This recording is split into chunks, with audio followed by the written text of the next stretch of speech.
1/4/2026 அன்று பங்குனி உத்திரம் நாள் அன்று பௌர்ணமியும் கூட. அந்த நன்னாளில் பலவித தெய்வ வழிபாடுகளை நாம் மேற்கொள்ளலாம். ஆண்டாள் ரெங்கமனால், அதாவது ரங்கநாயகி திருமணம் மற்றும் நமது முருகன் தேவையான திருமணம், மீனாட்சி சுந்தரேஸ்வரர் திருமணம், சீதா தேவி ராமன் திருமணம் என்று பலவையான திருமணங்களை அன்று நாம் காணக்கூடிய நன்னாளாகும். அந்த நன்னாளில் நாம் இறை வழிபாடு செய்ய வேண்டும். பிரம்மா சரஸ்வதிக்கு தன்னுடைய நாவில் இடம் கொடுத்த நாள் மற்றும் நமது பெருமாள் திருமகளுக்கு மார்பில் இடம் கொடுத்த நன்னாள், ஐயப்பன் பிறந்த நாள் என்று பலவையான நன்னாளை நாம் இந்த சிறப்பு நாளுக்கு உரியளவாக கொண்டாடுகின்றோம். இந்த நன்னாளில் நாம், இது வெயில் காலம், நாம் ஏதேனும் தானம் செய்து அதனை நமது கர்ம வினைகளை தீர்க்கக்கூடிய ஒரு நன்னலாக ஏற்றுக்கொள்வது மிகச்சிறப்பு. தானத்தில் சிறந்தது அன்னதானம். ஆனால் அவற்றையெல்லாம் நம்மால் முடியுமா என்று எண்ணி பார்க்க வேண்டாம்.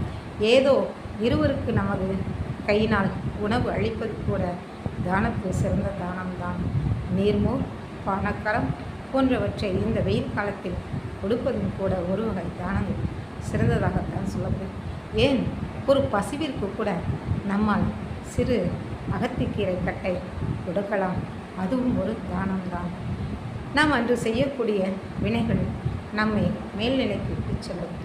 நமது முன்னோர்கள் கூறிய தெய்வ வழிபாடு என்பது நம்மை அறவழிக்கு இட்டுச் சென்று நாம் நிம்மதியான வாழ்க்கைக்கு நம்மை கொண்டு செல்வது ஆகும்.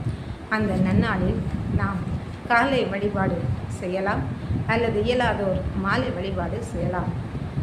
அன்று பங்குனி உத்திரத்தன்று நமது முருகனுக்கு பால்குடம் எடுப்பவர்கள் காலை முதல் உபவாசம் இருந்து பால்குடம் எடுத்த பின் உணவு அருந்துவது சிறந்ததாகவும் ஏற்றுக்கொள்வது. நமது உடல்நிலையை பொறுத்து அதனை நாம் ஏற்றுக்கொள்ளலாம். ஒரு சிலர் நீர் மற்றும் அருந்து கொண்டு உபவாசம் இருப்பது வழக்கம், சிலர் பழம் எடுத்துக்கொண்டு உபவாசம் இருப்பது வழக்கம். என்னுடைய உடல்நிலை இப்படி இருக்கின்றது, ஏதேனும் ஒரு பொழுது மட்டும் என்னால் இருக்க முடியும் என்று இருப்பவர்கள் இருக்கலாம்.